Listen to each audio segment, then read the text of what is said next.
Hey, what up, No Nation? This your guy, Kelvin Hunt, editor of ChopChat.com. Welcome to the Built for Playmakers YouTube channel, where we talk FSU all day, every day. I hope you had a great Christmas and spent some time with your family. I hope you got all the gifts that you guys wanted.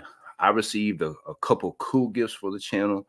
I know some of you have said I needed some FSU decor. So check it out. This is a couple things I got here. So wifey got me this nice little sign to go there. And I need to grab one thing. And I got the little alternate color. I know some people don't like the white helmet. I like the white helmet. That's pretty cool. And then also got um, this cool stadium thing that lights up. So gonna decorate the pad here shortly. So you'll be seeing some new stuff in the coming episodes. But anyway, enough about that. So I'm here to discuss the news of FSU backup quarterback Tate Rodemaker announcing he'll enter the transfer portal on Christmas Day, no less, a few days away from the Orange Bowl. And it's crazy. Mike Novell felt the need to, it seems like, to subtweet the news a little bit, which is rare. Then you got the report from the 247 guys about Rodemaker missing meetings and practices. There's a ton to unpack here. But first, I want to continue to tell folks or FSU fans not to worry about the Orange Bowl game. Look, it is what it is. I mean, you were underdogs going into the game with Tate Rodemaker. I mean, you got a ton of guys that are going to be missing this game that, were key contributors to, this season in 13-0. That team that went 13-0 is over and done with. Nobody remembers these bowl games unless you're a fan of the two teams playing. It'll be an opportunity for some young guys to get some needed reps and preparation for next year. So it's like a glorified spring game, if you will, except it'll be televised and be watched by, a lot of people probably. But back to Rodemaker. So, he and his family deciding to issue the news of him transferring on Christmas Day seemed odd. The comment about FSU publicly recruiting quarterbacks from the portal, in a statement the wording in that whole statement seemed odd from I guess it was from the father. And I don't know, it felt like it was orchestrated somewhat. I mean, why couldn't he play in the bowl game and announce his decision afterwards? And I'm not saying, he owed FSU anything. And that's not what I'm saying. But it's not like he's got a ton of tape for other teams to watch. I mean, granted, he would be playing with, some younger guys, and look, the tape's probably not going to look good either way. But it's not like he's got any really great tape to go on. And he's been at FSU for 4 years. I mean, he's got a few highlights against Louisville last year, made a couple of nice plays against Florida. But I don't know. It seems like he may have gotten wind of FSU accepting the commit from one of the quarterbacks that visited FSU on an official visit. And, his family made an emotional decision to try and send a message to FSU with the timing of the news. I mean, the only problem is, it didn't come across well with the fan base. If that's the look they were going for, if they were going for like, hey, Tate's been here for, 4 years, he's backed up Jordan Travis, he's put in the work, he's did everything he's been asked to do. He stepped in and led FSU to a victory over Florida in the swamp. I mean, I see where the angle that they may have thought was going to resonate with the fan base, but didn't come across that way. Because look, at FSU, I mean, nothing's given. I mean, Jordan Travis didn't transfer whenever they brought in Mackenzie Milton. I mean, he continued to compete. He competed against James Blackman when James Blackman was a starter. I mean, I don't know. It just didn't come across well on the timeline from what I gathered. And I wasn't online a ton during Christmas Day. I was out with family, spending time with them. But from everything that I gathered, it didn't seem like it came across well. Um, you know, listen, as a former college athlete, you got to earn that job every year. Nothing is given. I remember as a freshman, I didn't see the field for the first 7 games. I knew I was better than the guy in front of me. I just needed an opportunity. Once I got the opportunity, I seized it. Once I became the starter, though, every year the coach brought in new guys that were trying to take my spot. They never did, but they were trying to. I never went into this each season like, oh, I'm for sure the starter. At least that wasn't my attitude, because I knew I knew what I did to a guy that was an upperclassman, right? So I had that in the back of my mind the whole time. I got to put in the work and to maintain my spot, and to reach my own goals that I was trying to do. And I mean, also, who's to say for sure that Tate was going to beat out Brock Glenn if they didn't take a transfer quarterback? It's not like Tate lit the world on fire and he's been on FSU for quite a while. I mean, he should know the offense, like the back of his hand.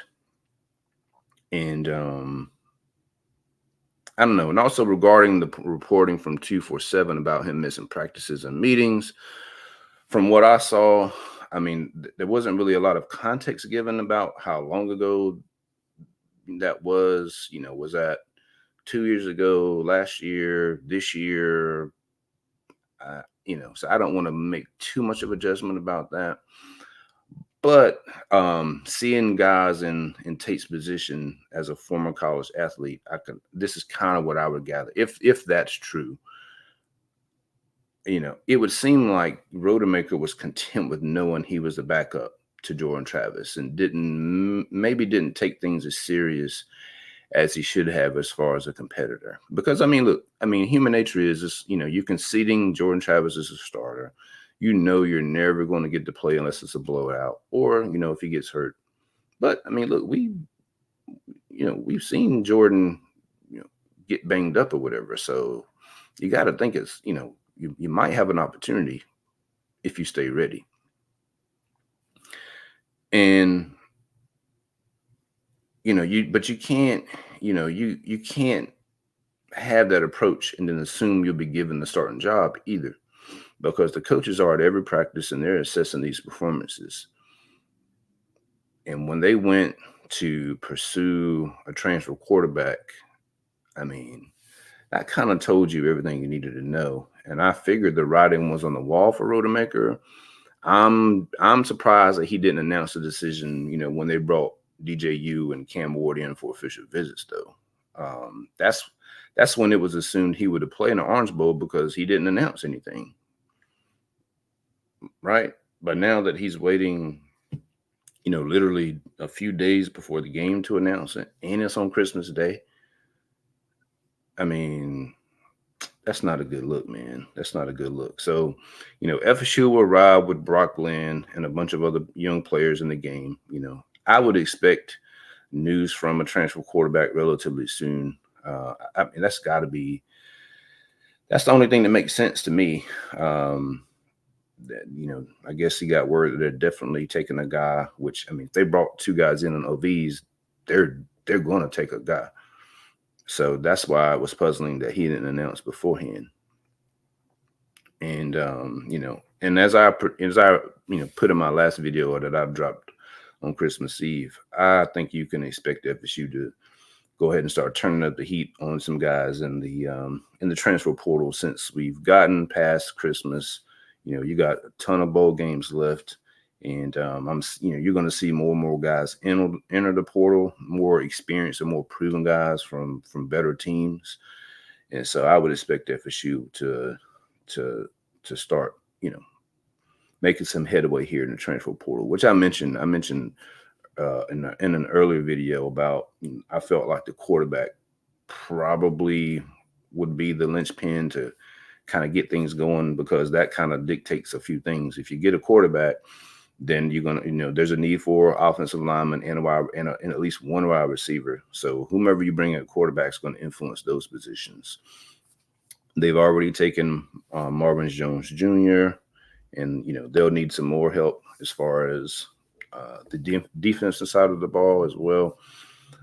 And but I think you'll see some additions here fairly soon. As I mentioned, a ton of their guys usually come in after Christmas historically. So from December 26th all the way through, January 18th, that's when Trey Benson joined the team.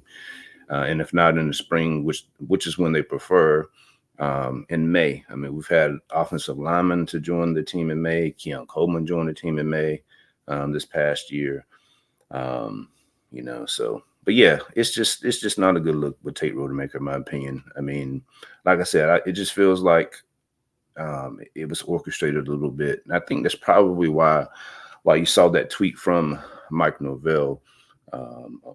On Christmas Day. He on Christmas Day, you spending time with your family, and you think a guy's going to be playing in the game in a few days, and then you get wind of him announcing he's going to go into the portal. Those are reps that Brock Glenn could have been getting. They could have been preparing other guys as emergency quarterback, like Dewspan and some other guys that have experience playing quarterback. And it's just I don't know. It kind of tells you a little bit about that guy. And look, I'm not going to say here and poo-poo a Rodemaker. Look, he's been at FSU a long time, and he did. He did, play his role as a backup quarterback or whatever. But at the same time, you're backup quarterback for a reason. And again, I trust the coaches. They felt the need to go and get a quarterback from the portal. Like I said, it is all about winning.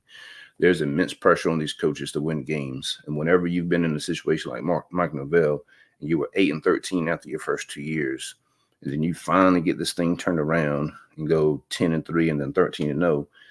Look, you were not trying to go back to the days of 7-5 and 8-4, because it'd be real easy for opposing rivals and others to just kind of like, hey, that was a lightning in a bottle that they went 13-0. They're not really that great. And so he's fighting those narratives. If you haven't had a chance, I wrote I feel like it's a really good piece on 5 narratives that Mike Norvell crushed in 2023. He crushed a lot of them that were out there by rival fans and some narratives that our fans created. Well, I wouldn't call them fans. I think these are people that were mad that someone else wasn't the coach, and I'll just leave it at that. But yeah, so I'm just rambling at this point. I just wanted to kind of get my opinion out there on this, since I was busy yesterday with family, and I hope you were spending time with your family also. But yeah, we'll see what happens. Like I said, I expect some fireworks in the portal to come fairly soon. Hell, by the time you see this, it may have already dropped. But we'll see. But like I said, we'll have some more content for you here this week. Finish out 2024 strong. We'll appreciate the support. Like, subscribe, turn those notifications on. And until next time, man, we'll talk to you guys soon. Go Noles.